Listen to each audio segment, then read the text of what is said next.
Welcome to Blake Street Banner, a special edition. It is a little late night here. It's almost like this is a weird vibe right now, right, Isaac? Very weird. I'm wondering if this is a Blake Street Banter record for latest podcast It recording. has to. It has. Has To. to I don't be. even. I don't even think it's close either. Now, because of the spirit, I do have an embarrassing story to tell, and it's something I just kind of got to get off my chest, and it's something I got to tell the masses without telling anybody in my life. Hopefully, no one I know watches this. The other day, it's in the summertime, so I don't have any classes, so easy on the schedule. My friend invited me to a Bible study with a bunch of people from his church, and I don't know any of these people, right? And I'm really awkward around new people, right? It's at some dude's house, and I get there, and I just don't talk to anybody the whole time. I'm sitting there. They had like salad out. I'm not a salad guy, but I just started chugging salad, just throwing salad in my mouth. So I sat there the whole time and did nothing. I didn't say a word to anybody. It was, quite frankly, the most awkward situation, the most L aura, anything you can say about it I've ever lived through. And I just got to get that off my chest. So if you think you have it bad, my social skills that day were so bad. Off air, Lewis was talking about how bad his story was and how embarrassing it was. And I think that was the most underwhelming thing I've heard all week Dude, no, it was so bad. I was like staring at the wall. while eating salad. That Yeah, is dude, it was good salad though. terrible. Wow. How Yeah. can you show your face after that? No, because like I didn't even like introduce myself either. Like I was like I was just there. No one knew me. Oh, it was bad. It was so bad. Sorry, I got a game plan for next week. I'm gonna actually meet some people. There you go. There you go. How was your Okay. performance today, Isaac? You had a Performance doubleheader today. today. So my high school baseball team, we only have a couple weeks left of the season. I'm a senior, almost done. I'm not a starter, but today I almost was given the opportunity to play one inning of center field, but our guy did not have to go to the bathroom as bad as he thought. So I Well, it was remained on the almost like a bench. Tom Brady, Drew Bledsoe situation Yeah. there. Gosh, it was very like last second and super urgent. So I was a little nervous that I was going to go in because you read the bench all season long. You don't expect an opportunity to arise, but I'm lucky it did not happen. Right. There you go. That's There we that's the go. spirit. That's the competitive edge we love on this pod. Woo. Man, I can't believe you didn't think my story was embarrassing. I've never been more frightened in my life. Dude, I Anyways, feel like that's such like a normal experience. I feel like dude, I everybody has been wasn't there talking before. to anybody. Like I was staring at the wall. Was your friend there?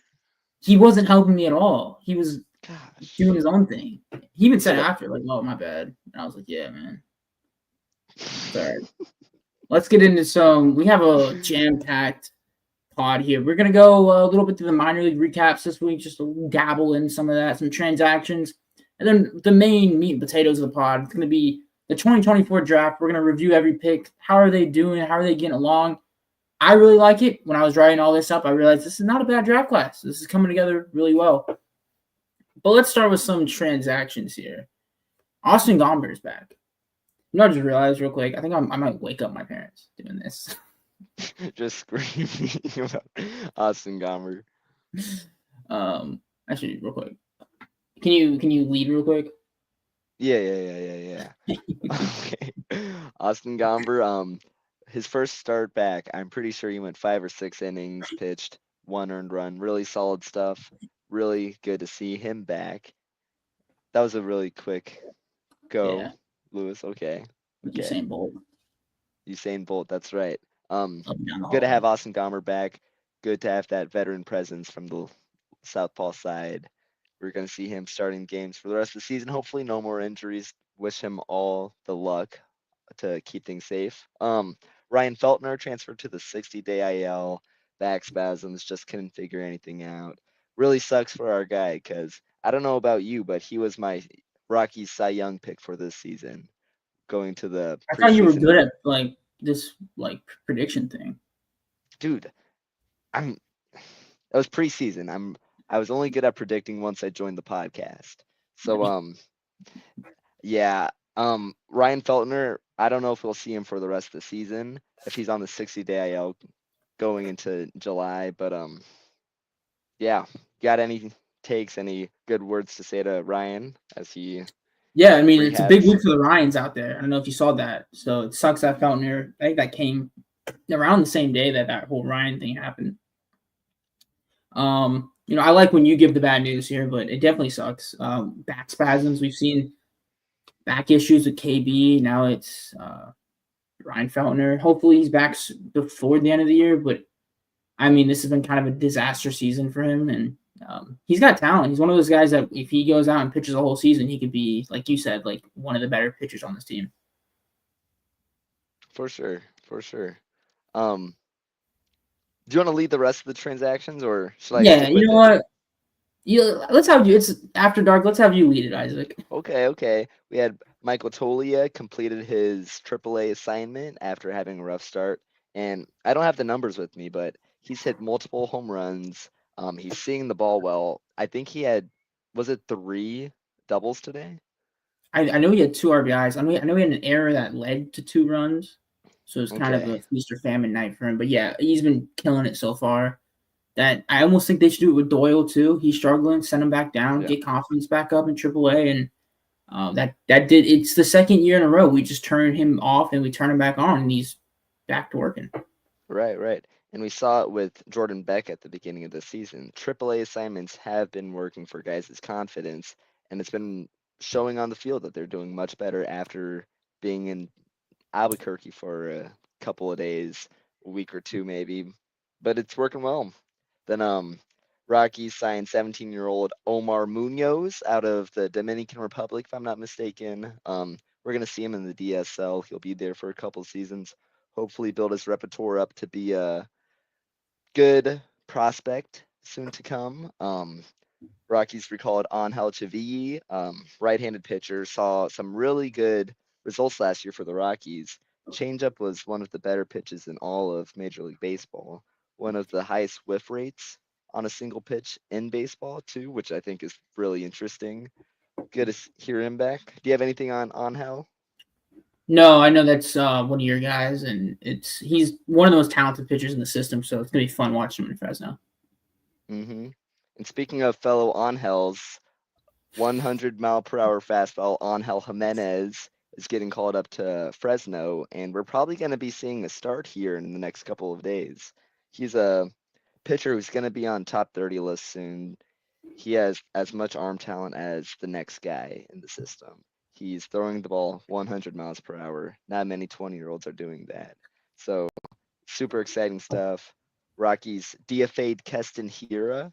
Um, I'm pretty sure he got assigned back to Albuquerque, so we're still seeing him for the Isotopes. He had a solid run. He did his job for the Rockies whenever he was given the opportunity. Nothing But bad now we have to there. go win a second half championship in Albuquerque. So job's not done. That's So that's right. Keston Hira bombs and the PCL still are gonna happen. Big news for Rockies fans. Then Carson Palmquist was demoted back to AAA. What are your thoughts on that? when you watch Palmquist pitch, do you also feel like it's a ticking time bomb? Like he'll have 3 scoreless, but you just kind of know like, it's probably coming. It's like he's on such an edge that you kind of know. Like we saw it with the Mets, he had a really good start, but that one inning he was just off a little bit and he got torched. Yeah. A lot of confidence in him though for the future. He's just dabbling in some some MLB baseball right now, but hopefully he's back. I kind of figured he'd struggle immediately. He's not the most. He's a finesse guy, not a power guy, so that's always going to be a tough translation to the MLB. But hopefully he gets back there in Albuquerque and can ball up. Yeah, for sure. Um, and for rookie starting pitchers in baseball, not an easy thing to do facing the best of the best. But in Colorado, you're facing altitude, you're facing the differences between pitching at 5,000 feet of elevation to 10 feet of elevation, just playing in LA a couple days after. It's hard to do. It's going to take some adjustment, but I have all the faith in Carson, all the faith in the world that Carson Palmquist is going to stay solid throughout his career, right? Then Yeah, I think Paul Skeens has killed the bar. Like everybody wants to be Paul Skeens. You want to Paul Skeens was immediately elite, but I mean, very few pitchers. It's like once a decade we see a guy come and become elite immediately. A lot of these guys get thrown through the fire a little bit before really hitting their stride. Right, right. And then to close out the transactions, we're gonna go with Luke Taggart, who is back up to Spokane. Is that true? He is, yeah. He had one outing in Fresno, then just got called back up to Spokane. So that's awesome to see. Okay. Correct me if I'm wrong. Family of the pod or friend of the pod? I think friend of the pod, but we got to work on getting family of the pod. Friend of the pod. I know him okay. and Aaron, though. Him and Aaron are boys. Right, right. He's a guy who's seen a lot of success in previous years, but injuries put him down. We haven't seen him for a minute. And just to send him all and, our him and Adam McKillican are like two guys that have so much talent. Just the arm always gets hurt. Gosh, right. And just to send our good luck to those two guys, because injuries are hard to deal with, both mentally and playing results on the field. Just not an easy thing to do, right? I would like to point out Isaac told me before the pod that he thinks he has a broken or a torn rotator cuff. So yeah, who knows? Yeah. I can't really throw a baseball anymore. I can lob it. I can use my body to try and shot put the baseball, but not much is working for me anymore. Thank goodness I'm. But they were gonna have you out there in center for one inning. For one inning, you just pray that that relay throw would have been awesome. Yeah, right. They're having me play second base for senior night though, so I could just flick the ball over. Iowa baseball making you guys play in July is insane. Dude, it's absurd.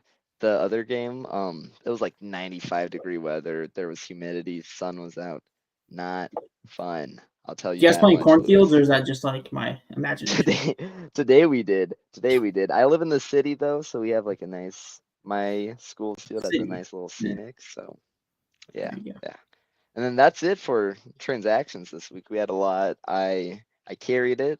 Lewis did a good job listening to me. So usually I don't listen, but this week I made an exception. All right, I'll give you the reins from here on out, right? Well, you have one more job here. It's going to be the trivia this week. Oh, so this is fun. The first one I wanted to ask Lewis, I wanted to ask him if he could name 5 DSL players. He cried and limped in the corner and begged me not to ask the question just because he wasn't able to do it. I said I can name 3. Okay. So I'm changing the question now to, can he name the 3 UCLA alums currently on the Rockies 40-man roster? 3 of them. I can't. I know 2 of them, Toglia, and I'm assuming the second one's Bouchard, although you said he's an MLB player, but so 40-man or MLB? Like 40-man, or the third guy's on the MLB. So you have Bouchard and Toglia. Okay. And I'll tell you, this player is one of our best players this season. Ooh. Yeah. I mean, Jake Bird. It's Jake Bird. There's not many of those, better players this year. So I could have given a lot better of a hint. Wow.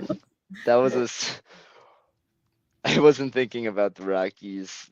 Well, it's because I knew most of the colleges, and once you said that, it was like one guy that I didn't know where he went. And I was like, it's okay. Gosh. That's your trivia for the week. Well, without that hint, I would have been a 0. So good on you. Name 3 DSL players right now. 3 DSL players. Orderlin Cruz, or Darlin Cruz, Christian Arguelles, and Eric DeHago. Right? There you go. Or Durio? Yeah. I mean, I might pronounce them wrong, but I'm not cool. I put you under the spot. I went 3 for 3. Them as well. There you go. Kiwo Citadeno. Follows you on Instagram. All right, let's get to some minor league recaps. We're going to keep this short because the draft is what we really want to focus on. Yeah. We have just 2 or 3 for each section. You guys who I thought played pretty well, or some guys I want to point out. Zach Veen is back in Albuquerque. Spent a lot of time in the ACL. Finally back. The minor leagues, we don't get much info on these guys. Zach Veen was sent down, and we didn't really know why. And it was kind of like he's playing games, but not really. But now he's back. So that's fun. He didn't have a good week last week, 3 for 20, but did hit a bomb. Owen Miller went 8 for 24, 3 doubles, 6 Ks. Another guy who just always is hitting the ball. Albuquerque's fun. And let's go down to Hartford. We have 3 guys, and I'm going to comment on Karros. continues to be that guy. We talk about the Ryan McMahon trade rumors. Karros is the next man up, I think, especially for the future. 8 for 21, a double, 3 walks, 3 Ks. Cole Carrigg. Not many prospects are more fun than Cole Carrigg, and he continues to prove why. 6 for 22, a double, a home run, 1 walk, 7 Ks, 3 steals. Gotta love that. And then I want to comment on Dean Jorge. Another bad week. He's really coming back down to earth. He started, March and April were pretty cool, and then after that he's really calmed down. The season OPS is 535, and hopefully he can get it together. We know the hit tool is probably there, and the double A is tough, and that he's not really making that adjustment yet. Spokane, 2 of these guys we're going to talk about later. So Jared Thomas continues to be on fire. Charlie Condon, 5 for 25, a home run, but did have 7 Ks. But if you look at his season stats, it's nothing to be worried about. Aiden Longwell, I'm going to keep singing his praises. 8 for 24, keeps hitting the ball around. 3 doubles and 2 home runs this past week with only 5 Ks. Like, the power output there, as long with the hit tool that we know will be there, regardless of what level he's at. Amazing to see. Andy Perez, after being sent down to Fresno because he couldn't go to Canada, 7 for 23 with 2 doubles. Love to see Andy Perez back in action. Fresno, Kevin Fitzer with a big week, puts his averages back up to league average, 8 for 19 with a triple and 2 home runs. Blake Wright, one of my favorite prospects, was he was an underslot guy, so kind of underlooked. 11 for 21, a homer, 5 walks. Swinging strike percent at 7.6, the lowest in the organization. And then Derek Bernard, 4 for 17, but did have 3 extra base hits with 2 home runs and 4 walks. And then Marcus Herrera ended the week in Fresno with, 6 scoreless innings and 7 Ks? That's fun, right? You want to go through your ACL and DSL guys?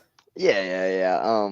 There's one comment I want to make, though. So when we were talking about Zach Veen, he had how many strikeouts? He had, I don't know. But he struck out against Daniel Bard, who, longtime Rockies reliever. He was the Jake Bird before Jake Birds. He's back with the Mariners, AAA, the Tacoma Raiders, is it? Yeah. I think so. That's a good one to pitch in, too. That's one of the only PCL friendly. Right. So struck out Zach Veen, which I thought would be an interesting tidbit to add.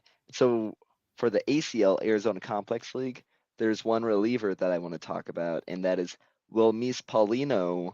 This season, he has a 3.86 ERA, but the Rockies are wanting him. They're testing him out at the closer position. He already has 3 saves in just a month of games, which for the ACL is really solid. It shows that something. He has a mid-90s fastball. He has a slider that's hard, comes in on left-handed hitters, goes away from right-handed hitters, and a changeup that is really nasty that just dives away from his fastball. So really solid combination. And in the Dominican Summer League, I have outfielder Christian Argaius. I have no idea how to say his last name. Yeah, that's a hard one. But 17 years old, and in 65 at-bats, he has a 477 average, 554 OBP, 2 home runs. He is doing everything right. He has a lightning quick swing, and despite not being built for power, his swing and good feel for a barrel gives him power projection, and he can be somebody that is on a Rockies top 30 prospect list in just a couple of seasons because he has that much promise as an offensive player. So that is fun, and that's all we have for the minor league weekly recap, right? Yeah, I mean, I'm just gonna. It's actually Arguelles. Yeah, I put it in the rundown how you pronounce it. So. No, you did not. Oh. I just put it there. Okay. Thank you, Lewis. Wow. Mike, so you better not get it wrong again. Arguelles. That makes more sense. Yeah, let's have some fun with the 2024 draft. Do you want to rate these on 1 to 10 or just yes or no? How do you want to do this? Dude, let's do 1 through 6. Yeah. I feel like 1 through 10 is too harsh. Yeah. We could do shape in the more sides. the better we think they are. Yeah. Okay. Octagon. All right. We're going to do 1 through 6. Okay. Are we starting from the bottom or from the top? It's up to you. Do you want to start bottom or top? We'll start at the bottom. We'll start with our The 20th bottom of the round pick. pyramid is the strongest, right? That's right. That's right. And Hunter Omlid, right? The last Omlid. Boise State player That's was a right. Last freshman when Boise they State canceled the player. program. That's tough. This season for Fresno, I believe he has a 6.03 ERA, 6.21 FIP, but has a 24 strikeout percentage, which is encouraging to see despite his rough standard numbers. If I had to give this a 1 through 6 pick, I'm gonna give it a solid 3 because there's not much you're gonna lose picking somebody in the 20th round. And when you have somebody who's showing good signs of strikeout potential, I don't hate it whatsoever. And there's nothing really to hate. There's no expectations really, and positives are pretty positive. Pretty positive for projection. So I like that. Yeah, I'm gonna give it a 3 too. He's actually in Spokane right now, which is a tougher Spokane. assignment than you would think. Yeah. So, I mean, you'd imagine what the numbers would look like in Fresno. It's probably a lot better than this, but I like the underlying numbers. And like I said, it's the round 20 pick. Like anything is something. Right. I'm gonna go. We'll just switch back and forth, I guess. Yeah. I'm gonna go. One of your favorite prospects, ironically, Nathan Blasek with a 2.48 ERA, 3.88 FIP, a 9K per 9, which is awesome, and then 12 saves. He's in that Fresno save opportunity, which has been really fun. I mean, I'm giving this a 6 out of 6, right? I mean, I love this guy. I know you can talk more about how fun of a prospect he is. I think his background as a prospect is awesome. Yeah, and I'm pretty positive that this is Nathan Blasek's second year as a full-time pitcher. In college, he was a two-way guy, primarily a position player. So this only being his second year pitching primarily is insane. And we see guys, the Rockies, whenever they choose to have somebody be a closer in low A for Fresno, they develop through a system quickly. Like we can look at guys through Juan Mejia, Zach Agnos, who just in a couple of years flew through the system to be major league relievers. And Nathan Blasek, who throws sidearm, mid 90s fastball, nasty secondaries, he could be another guy who flies through the system. And his ability to strike guys out and prevent runners from scoring, great tools to be a player. I don't know. So I'm giving him a 6 out of 6 as well. At 19th round pick, looks like a amazing selection so far. And so the Rockies' 18th round pick is Tyler Hampu. I don't know, but he's having a really solid season as well. 3.18 ERA, 5.44 FIP, 9 strikeout per 9. And for relievers specifically, I love to see the ability to strike guys out because that's something that carries along with you throughout the entire minor league system. And his strikeouts per 9 being at 9 alone is gonna make me give him a 5 out of 6. A 3.18 ERA is really good.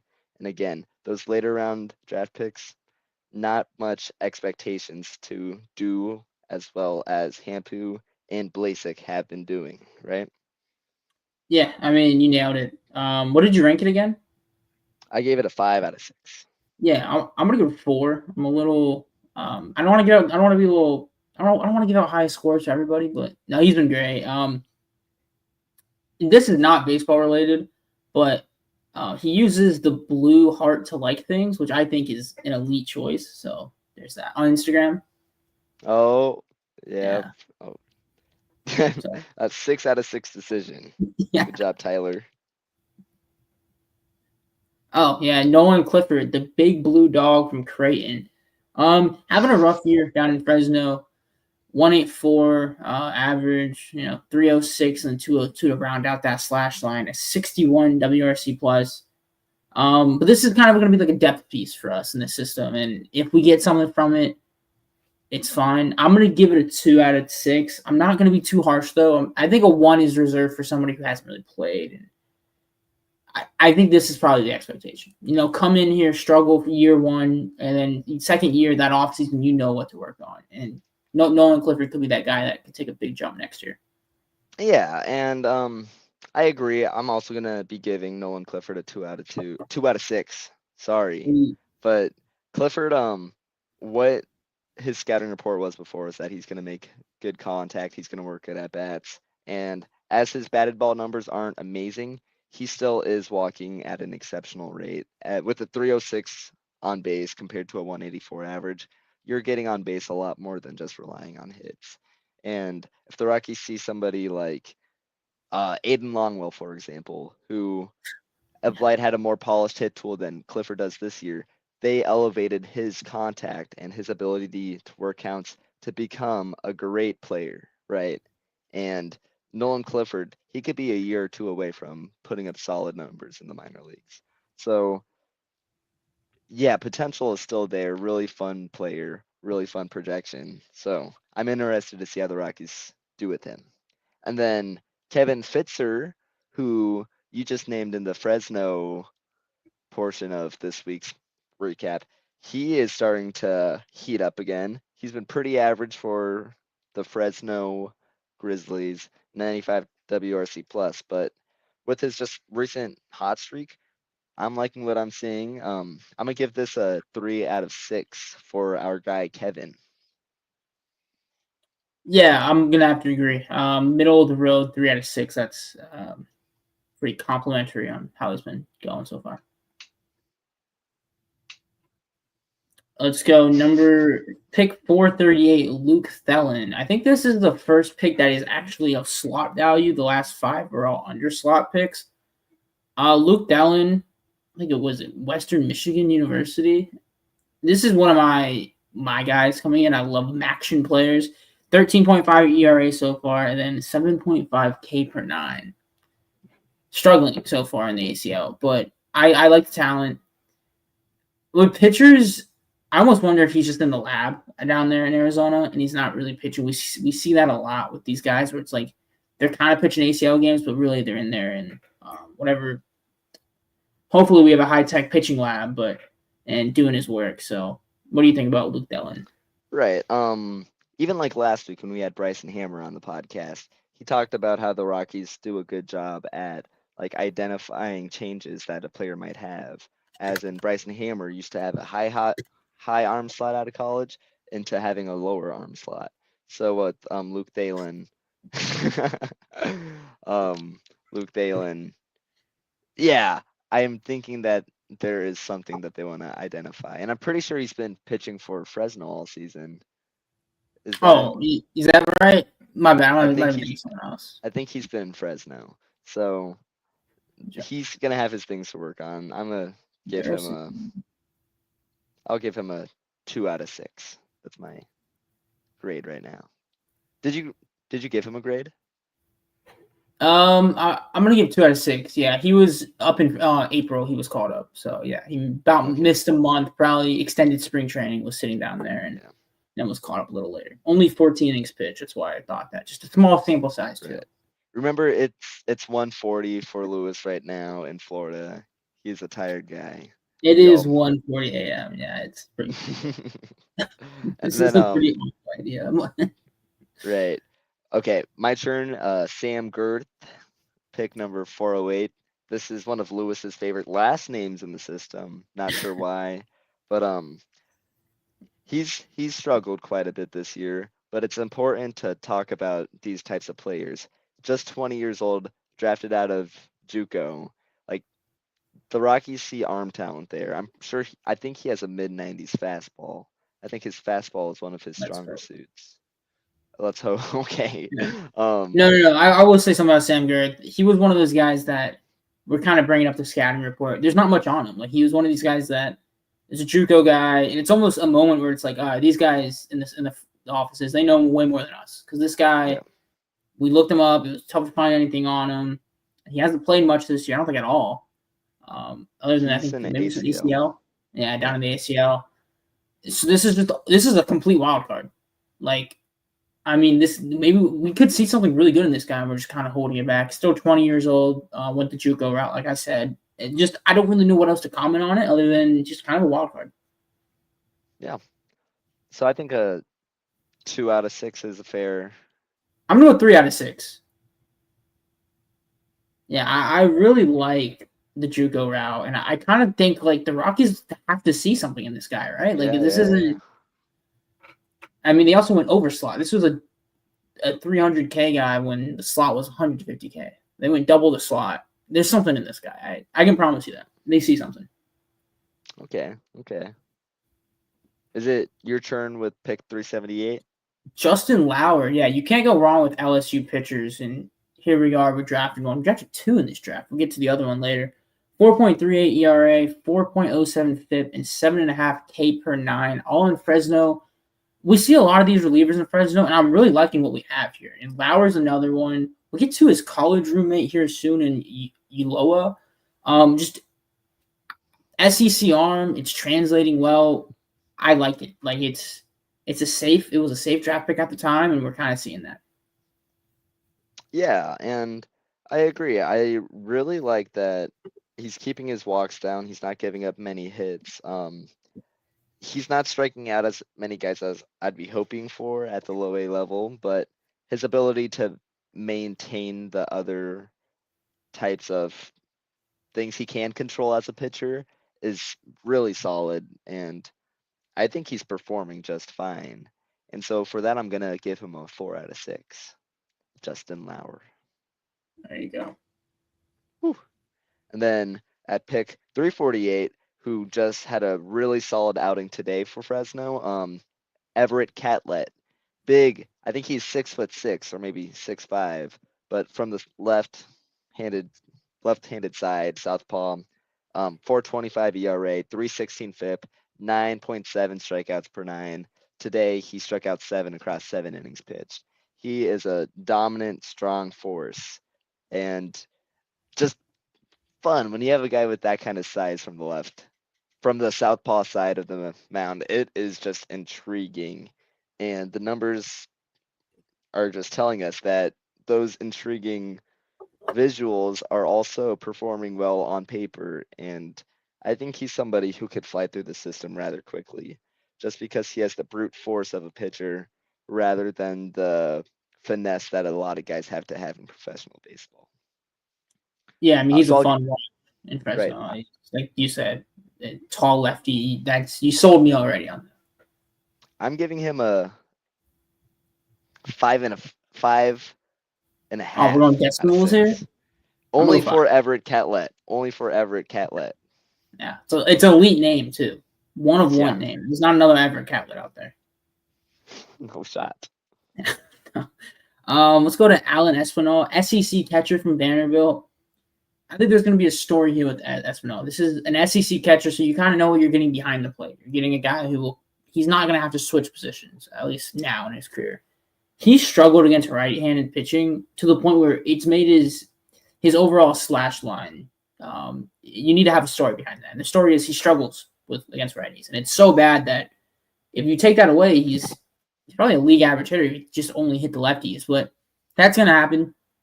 I'm not too worried about it, though. Like I said, this is a day 3 pick in the draft. Or day 2? Day 3? I don't know how the MLB does it. I'm doing all the pod, but I just think he's going to be fine at the end of the day. He just has to learn to hit righties. A lot of guys are going to have that issue coming up.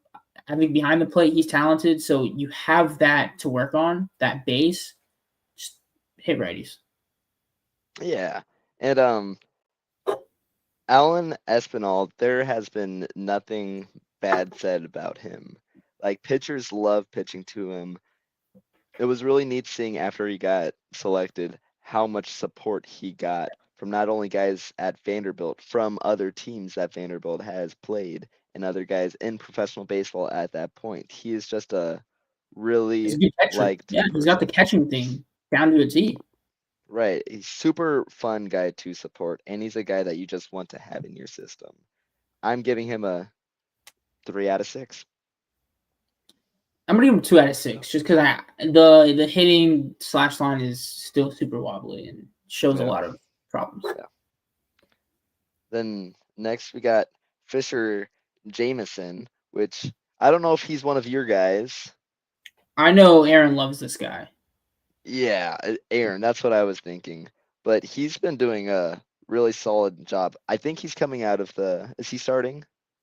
Starting No, he's pitcher coming out who of the pen. is coming out of the pen. But Yeah. 315 ERA, 383 FIP.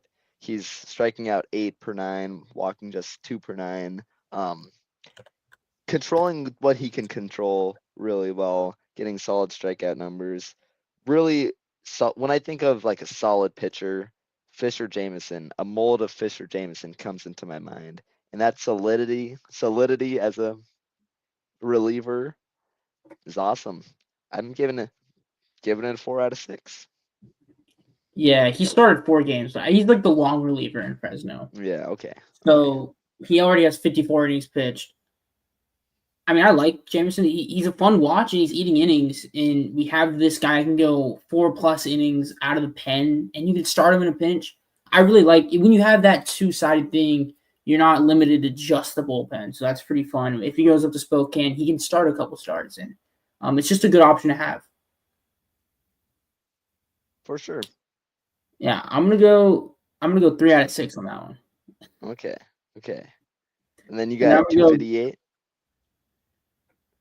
Yeah, low kidney, Tommy Hoffman, one of my guys in the system, one of my favorite players. 253, 375, 382 slash line, a 120 WRC plus, and the underlying numbers look really good here. 10% walk rate and a 15% strikeout rate. That's going to play any level, and he's doing it in Fresno. Sneaky athleticism, like you think of a first base corner outfielder, and you're probably thinking like a big slugger who can't run. He can steal bases on you, so that's really fun. He can kind of do a little bit of everything. And like I said, the underlying numbers look really good. And if you watch him play, there's a lot of confidence within the box. He's one of my favorite at-bats to watch. And I want him to get the call up to Spokane. He's one of these guys that underrated in the system. Everybody knows Charlie Condon and Jared Thomas, but I think Tommy Hoppy has been just as impressive. Yeah, and I agree. The ability to, like, I'm not saying a 253 average is bad, but typically when a guy is batting 253, he's not 20% better than league average offensively, which Tommy Hoppy is. So that kind of plate discipline, as you said, is super exciting and super good, and it's gonna It's play such a wherever he weird goes. mold, right? Like it's like Yeah, 15% strikeout rate, but he's like only hitting 250 in single A. It's so weird, dude, but I it's think funky. it'll work. You're a big believer of law of averages, and I think that boy's gonna raise that average pretty soon. So I'm giving it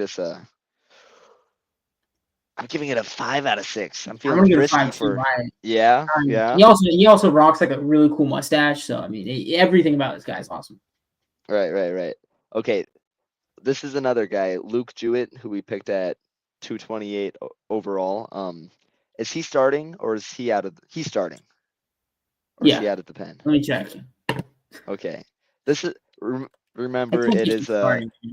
after dark I don't think he's podcast. starting. Okay.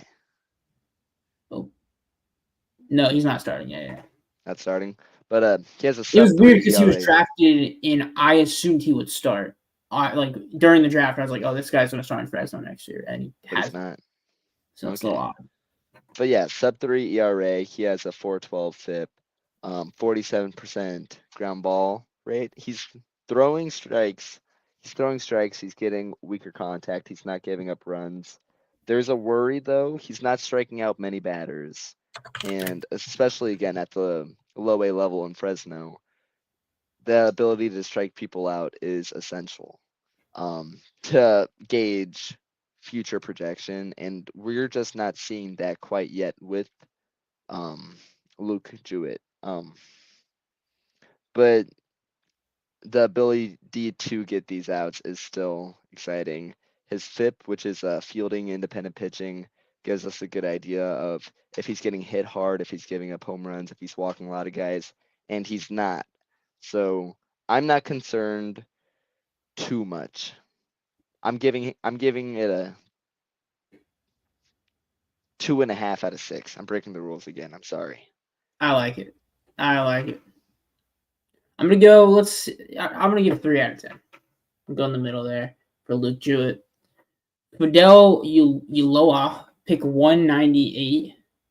Let's see what the underslot. It is going to be, there's not underslot, overslot. He was slot bonus, so that's always fun to see. A 1.77 ERA, 2.9 FIP, 11.9 K per nine. A beautiful K per nine there. He's one of the better bullpen arms we have in the system right now.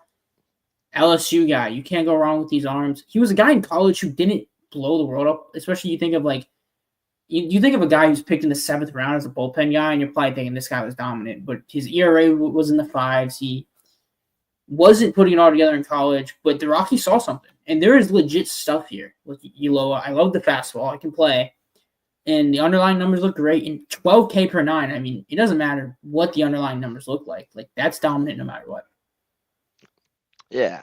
And did he mention his mustache again? I didn't know.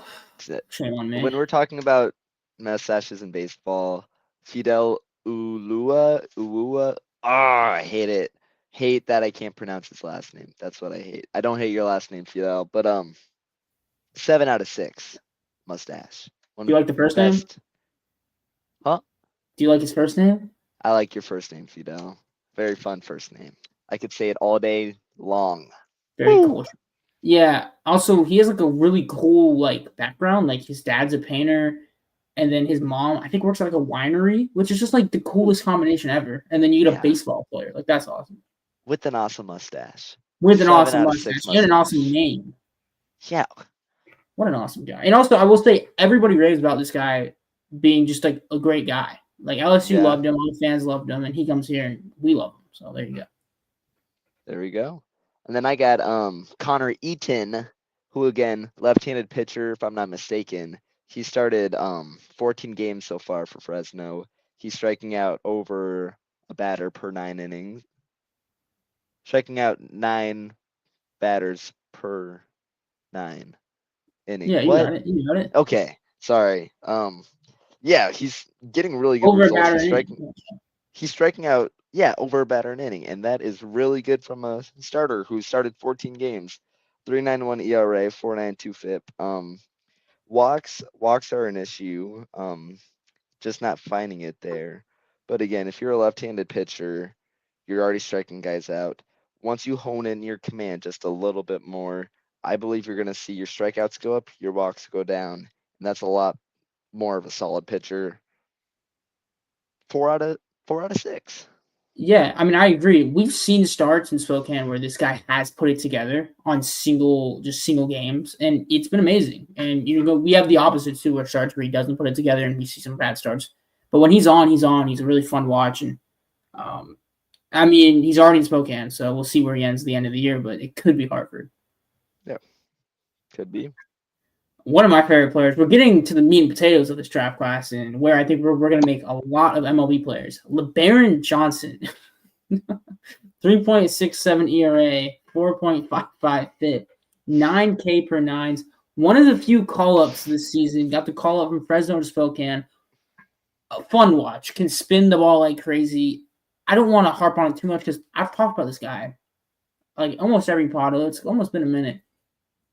You got anything else on LeBaron Johnson? Yeah, it's a really steep fastball. The Rockies are looking for those steep fastballs. He's powerful, steep fastball. How many times do I have to say it for it to be emphasized clearly? But really exciting stuff. You see a guy like this, the Rockies are excited. They call him up to Spokane. Fun guy. 4 out of 6 again. I'm really content with this 4 area for these selections for LeBaron as well. It's a good spot to be in too, as seeing Rockies drafts in the past. Like I'm liking like 4 to 5 range. I like living here. That's right. Talking about right. Me? No. Like speaking of right. Oh, speaking of right. Blake Wright, who is good at baseball. 298 average, 373 OBP, 368 slugging, and that slugging is starting to come around. He's getting a lot more extra base hits. He's seeing good results. He has a 114 WRC plus, meaning he is 14% league average in low A. He's a guy who I'm expecting to see a call up soon. He's doing really well. He's not swinging and missing, and he's still hitting 298. He's emphasizing on pitcher's mistakes. He's swinging at his own pitches that he likes, doing really good. Tyler Pador, who is the former Road to Blake Street guru. What He am I got saying? But upgraded to the data he got dump, so upgraded to the yeah, data promoted. dump. Yeah, right. And he could spew on and on about Blake, right? And I could see why. Super good. Again, for being an underslot pick, I'm giving Blake Wright a 5 Massively out of underrated 6. too. Like Yeah, this was massively easy. underslot. 5 out of 6. That's my selection. I'm gonna go 6 out of 6. I don't think I've given out a Woo! 6 so far. Maybe it was basic, Nathan but Blasik. Yeah. yeah, this money essentially paid for Condon and Brecht because we went overslot on those two. We'll get to those later. But I mean, we're looking at a guy that the slot said it was a 10th round pick, and currently the stats say he fits right in with where he was drafted at. Like you said, controls the bat well, chooses what pitch to hit. They're right now, like there's the Aiden Longwells of the world, but there may not be another guy who's so professional in the box like Blake Wright. And like you said, we need to call up because I want to see him against tougher pitching. We see, like it's going to be a lot harder when he plays tougher pitching. But a 114 WRC plus playing third and 3 home runs, I'm in love with this guy. And I know Tyler was big on him, and normally when Tyler's big on a player, that usually works out. That's right. Okay. Speaking of Messina. Cole Messina Moose. I feel like you could have worded that a little differently. Oh, man. This catching prospect, always really interesting to see how catching prospects fare. They're one of the hardest to translate to the minor leagues. 252, 348, 411 with a league average hitting a 98 WRC plus, only a 19% strikeout rate, but has hit 5 home runs. I think he hit a home run. I think he had a home run like yesterday. So that's fun. I'm gonna give this a 3 out of 10. It was pick 77, so it's a top 100 pick. So we're kind of expecting a lot here. It was a slot pick, $1 million. What are we thinking about Cole Messina? If you're looking at Cole Messina's numbers without knowing he's a catcher, I'd agree. I'm not thinking he's having the best season at all. But you're starting in high A as a catcher, and hitting is hard. Hitting is hard to do, and catcher's itself worst hitting position in baseball. And the ability that to be maintaining almost league average, not striking out a lot, I really think that is solid. There's a lot more untapped power. I think he can. I think he could be at a lot more than 5 home runs this year. Super raw power. If he can put it together, if he can barrel the ball up more, I think we could be looking at a solid player. I'm gonna go. I'm going breaking the rules again. I'm giving him a 4.5 out of 6. Yeah. I think what we're seeing offensively is enough to maintain through minor league baseball. And I think One it's rule going on to the hold its pod, own. I think broke it twice. Yeah. If he was good, if he was crazy good at hitting, we would have drafted him number 3 overall. But catching and hitting is hard to do. So Yeah. getting him in the third round, I'm content. I don't hate it whatsoever. Yeah, no, you're right. If you're good at hitting, you're probably not gonna play catcher. Like especially like in college, right? They're gonna have you play another position. So, like you said, I didn't even think about it like that. Like if he was hitting like Condon, or maybe not like Condon, but if he was hitting like a lot better, he'd be a first overall pick or top 5, like you said. So makes sense. I didn't think about it like that because catchers are really tough to scout. There's a couple. I mean, this morning I'm going to talk about it with Tyler. There's a couple we like, but so this morning yeah, in 8 hours. Woo! All right. Speaking of Thomas, I have Jared Thomas, who I'm gonna say the big S word right now, and I'm gonna give him the 6 out of 6 already. That's right. He's batting 326, 429, 491 slash line, 144 WRC plus, 44% better than league average, while hitting 10 home runs, walking 14% of the time, which is crazy, striking out only 23% of the time with a 14% walk rate. That is really, really good. And he's stolen 20 bags as well this year. When he was not a raw player, but we weren't thinking at 42 overall, he was going to be putting up a top 20 prospect drafted. What? Top 20. What am I saying, Lewis? Dude, you're on Lewis, your fill own. me in. Fill me in, Lewis. I Jared tap Thomas out. can do everything. This is a guy that came out as a sophomore, so he has an extra year to really develop compared to his peers in college. Like, if he were to stay that year, he's probably a top 20 pick. He's that good. I mean, he's been mashing recently. I think we've had a lot of prediction. I think Jared Thomas gets called up this week because it makes no sense for him to be sitting here in Spokane. He's gotten better every week. I think even this past week, look at Spokane's Twitter every week is like, look at Jared Thomas's week, another 1,000 OPS week. Does it every week. He can get on base. He's going to give you a professional at bat. Right now, Isaac, point to a flaw in his game. There's not one. He's one of the few prospects in baseball, in the whole baseball, flaw. that doesn't have that a he's flaw. flawless. That's the flaw, is that they're going to assume he has a flaw. That's the flaw. And I'm not saying he's like this elite prospect, but he can kind of do it all. And when you're a prospect like that, it only takes one or two traits to become above average for you to become a really good ball player. And Jared Thomas, I think we're going to see that. I can guarantee you Jared Thomas will be in purple someday. Yeah, I'll bet my life savings on it. Maybe not my life savings. But So can I guess what score you're going to give him? I'm going to go with the big S word. 4? Yeah. Big S. 6 out of 6. 6 out of 6, Isaac. It would be, I'm going to give him 7 out of 6. How about that? We're going to go 7 out of 6. Dude, that's like the legit S word. That is a wow. I like that though. That was an air ball. That was a bad joke I just made. And then let's go to the speaking of an early morning, the Brecht Club.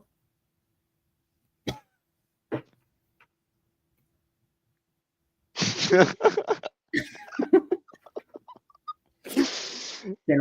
laughed at the silence. I didn't laugh at that joke. I think attempting a joke is funnier than. Never mind. Isaac, you take it away. Brody Brecht, Iowa boy. That's something I can resonate with as an Iowa boy not myself. Many of you guys out there. No, there aren't. There are not that many.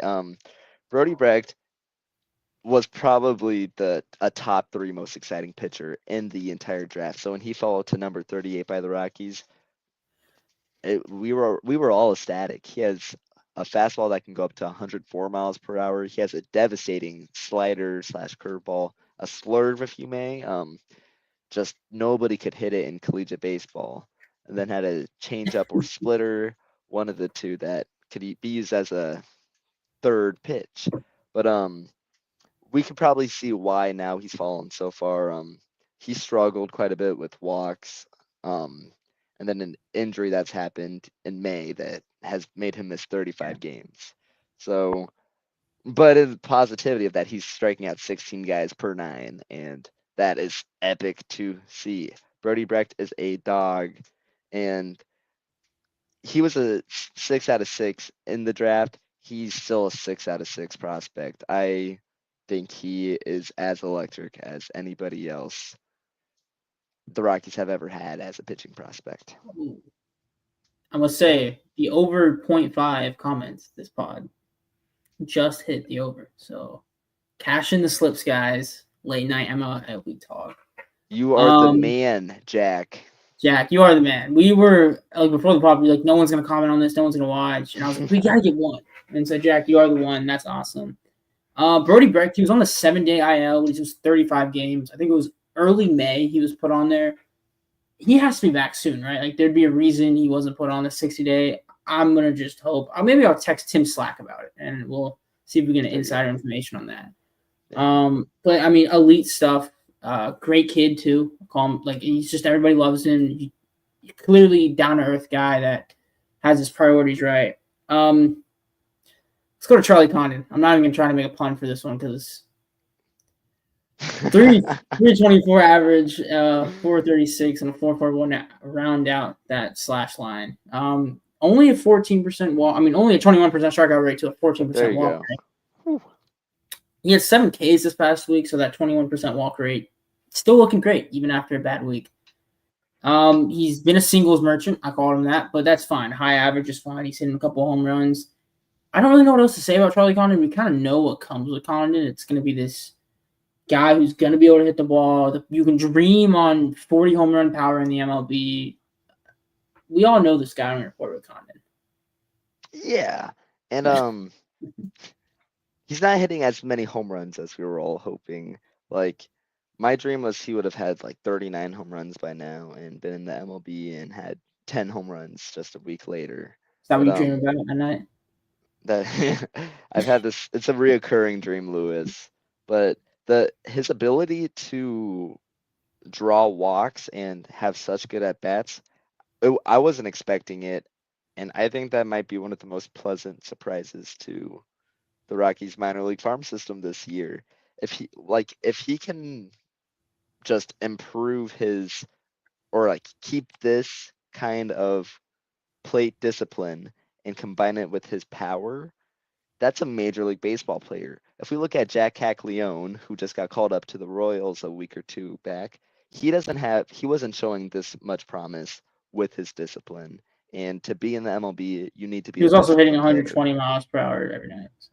That's true. 120 devil's advocate there. Lewis could hit a ball 120 miles per hour. So 6 out of 6. Another 6 out of 6. I'm rounding out my night with 6 out of 6. 6 out of 6? I just think for the number 3 overall pick. I mean, we've already seen the guys sandwiched between them and made their MLB starts. And this guy's in high A. I love Condon. He's going to be the best out of them all. But so far, I'm going to give Are you nagging a guy for his injuries? No, I'm not doing an injury thing. He has an 880 OPS. Yeah.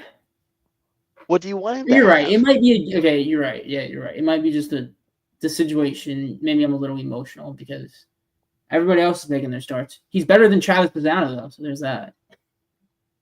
There you go. Number 1 pick. Heard it here first. BSB. After dark. Yeah, we're almost here in an hour. But no, I guess you're right. There are some like circumstances with Condon, and that's why he hasn't been playing. Maybe it's a little late too, so my bad take came out there. First time. That's the first bad take all year. So hand up. That's me. That's my bad. Yeah. 2 fingers. But it still does kind of suck. You're looking at. I don't know what Cags is doing so far. I'm not really caught up with him, but I know he hit a home run. I don't know if you saw that. Like it was. Yeah, super high up. At his head. Yeah. But do disciplined hitters swing at baseballs at their head? No, they don't. They don't. And I don't think Charlie Condon's doing that. I figured that out because some dude at Bible study was like scrolling Instagram Reels, and I saw that on Instagram Reels was the home run. I bet you were also really quiet eating salad in the corner while that was happening. Yeah. Not even the salad guy. Yeah. Was there any ranching? No, that's the thing. I didn't want to go for the ranch. I was too afraid.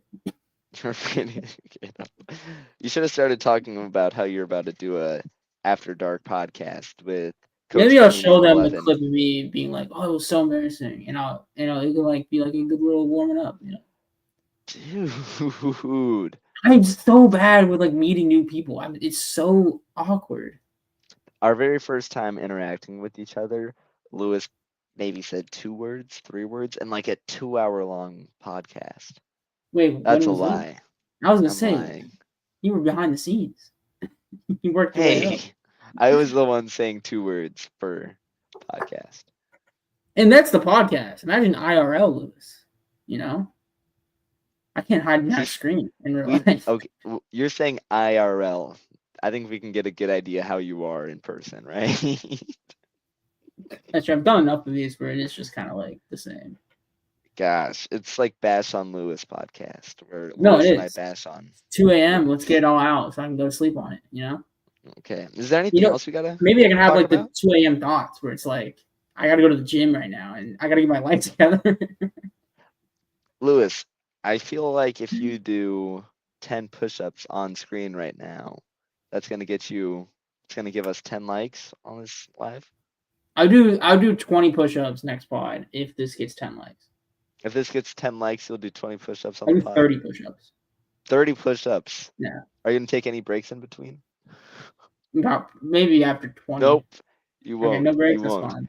30 in a row. Let me Start get training 5 now. to warm up though. I don't know how often you do push-ups, but I gotta get like a couple to warm up, and then I'm good. Dude, That's at just my me. peak, I could do 80 in a row. In my 80. peak. Look, we I need could more probably. late night pods. There you go. Yeah. I have bad takes, but I just edit it out. No one watches. See, Jack, you're the only one that knows the bad take. Normally, no one watches it. Right. Jack, Maybe you we'll do are late a. night pod. We just get like a bunch of people. We'll get Jack on the pod, and then we'll see. Yeah, and we can get like Kyle Karros on the pod too. So Yeah, it's just Jack, kind of Kyle, the same. Chris, Jack and Kyle Dollander. Karros. I'd kind of rather get Jack on the pod. Put them in the same room. I bet I can't choose. I don't know who's who. Who's who? I don't know. Yo, this is off the. This is. All right, I think that's I'm it. Thank you, sorry. Jack, for coming along. Right. I'm sorry, Aaron, if you have to hear this.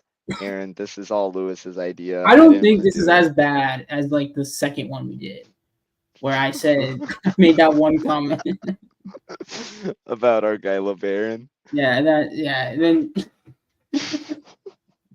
Every time you say his name, you can't even spit it out. we've never seen him and Kyle Karras in the same room before. Okay. How I had funny a this hunch is like that's. Condon's like burner. He's like, yeah, that was a bad joke. That was a bad take, guys. All right, we gotta go. Thank you, Jack. Have a good night, guys, and hopefully you guys didn't watch this far because this has been a brutal one.